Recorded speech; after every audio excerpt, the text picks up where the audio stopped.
O abacaxi que arde na sua língua está fazendo uma coisa muito parecida com o que o veneno faz. A diferença principal não é a molécula, é por onde ela entra. Coisas que você nunca viu, agora reveladas. Isto é mundo em detalhes. Coma abacaxi demais e a sua língua começa a arder.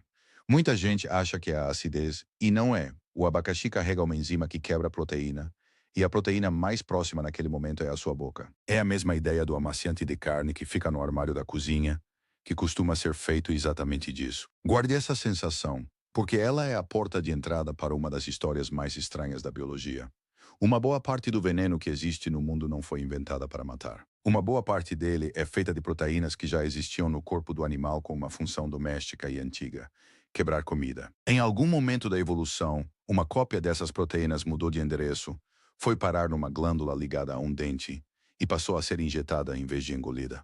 A ferramenta é quase a mesma. O que mudou foi o caminho. Antes de entrar no mecanismo, vale ter noção de quanto isso é comum. Veneno não é uma invenção rara e específica de cobra. Ele apareceu de forma independente em muitos grupos diferentes de animais, o que os biólogos chamam de evolução convergente. Existem serpentes peçonhentas, aranhas, escorpiões, águas-vivas, alguns peixes, caramujos marinhos que caçam com arpão químico, centopeias, algumas abelhas e vespas com toxinas complexas, e até um mamífero que carrega esporão com veneno. Cada um desses grupos chegou lá pelo seu próprio caminho, em épocas diferentes, resolvendo problemas parecidos. É por isso que este assunto interessa tanto. Quando a natureza encontra a mesma solução muitas vezes de forma separada, é sinal de que aquela solução está por perto, disponível, feita de peças que já estavam ali. O mecanismo tem nome e é surpreendentemente simples de contar. Genes se duplicam por acidente, e isso é comum. Em vez de uma cópia de uma instrução, o organismo passa a ter duas. Uma delas continua fazendo o trabalho original e não pode mudar muito, porque o animal depende dela. A outra fica livre. Ela pode acumular alterações sem quebrar nada e pode acabar sendo produzida num lugar diferente do corpo. Quando essa cópia livre passa a ser expressa numa glândula ligada à mordida, e quando as alterações que ela acumula deixam a molécula mais estável ou mais agressiva, a seleção natural passa a favorecer justamente essas versões. É por isso que muitas toxinas são reconhecíveis.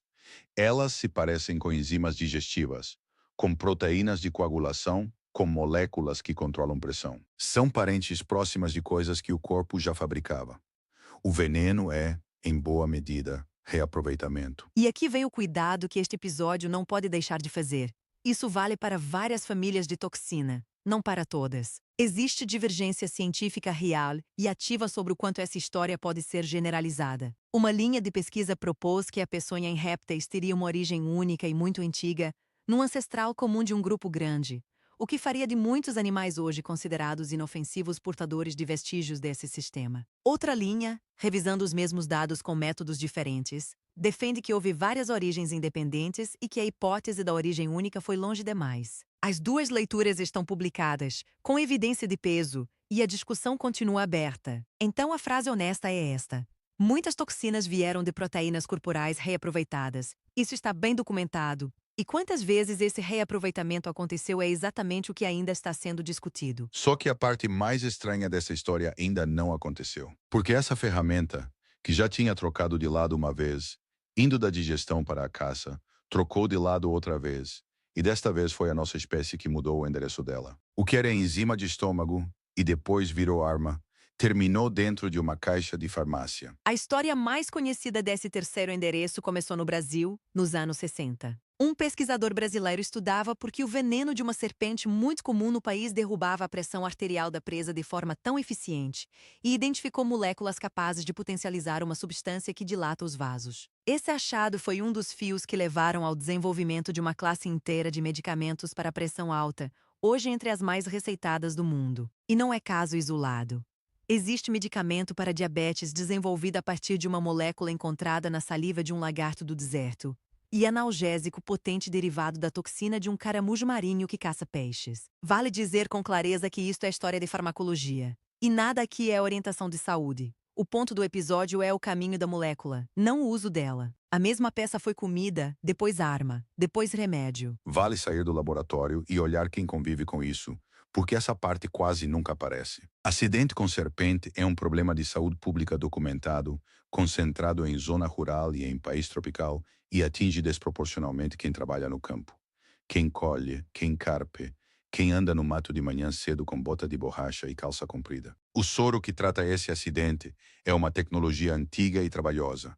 Envolve extrair veneno de animais mantidos em instituto, aplicar doses controladas em cavalos, colher o plasma e purificar o anticorpo. Ou seja, existe gente que trabalha extraindo veneno todo dia, existe cavalo em pasto participando dessa cadeia, e existe um vidro de soro que precisa estar disponível no lugar certo, na hora certa, num raio de estrada de terra. É uma cadeia de gente, animal e distância, e ela sustenta a parte prática deste assunto. É tentador tratar o animal como personagem malvado desta história.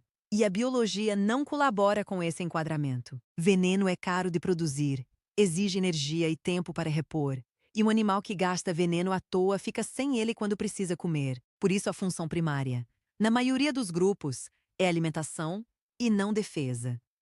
Existe até o fenômeno documentado da mordida seca, em que o animal morde sem injetar, porque injetar seria desperdício. A maioria dos acidentes acontece em situação em que o animal foi pisado, encurralado ou manipulado, ou seja, no encontro, não na caçada. Isso não torna o acidente menos grave nem o risco menos real, e não é convite para chegar perto de nada.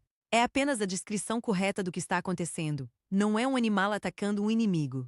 É uma ferramenta cara sendo usada por um bicho que preferia não gastá-la. Para onde isso caminha é o que torna o assunto grande. Cada espécie peçonhenta carrega uma mistura própria, e essas misturas contêm muitos peptídeos diferentes, com efeitos altamente específicos sobre canais iônicos, coagulação e pressão. Especificidade é exatamente o que a farmacologia procura, porque molécula que acerta um alvo só costuma ter menos efeito indesejado. Por isso, o conjunto dos venenos do mundo é frequentemente descrito como uma biblioteca molecular, e é uma biblioteca cuja maior parte nunca foi catalogada. E há uma consequência disso que costuma ficar de fora da conversa sobre conservação. Quando um habitat desaparece, some junto uma parte dessa biblioteca que ninguém chegou a ler. Em paralelo, a produção de soro começa a mudar, com pesquisa em anticorpos produzidos por engenharia em vez de extraídos de animais, o que reduziria a dependência daquela cadeia inteira. O contraponto honesto é que a narrativa do veneno como fonte infinita de cura está bastante inflada. Décadas de pesquisa produziram um número pequeno de medicamentos aprovados a partir de toxinas.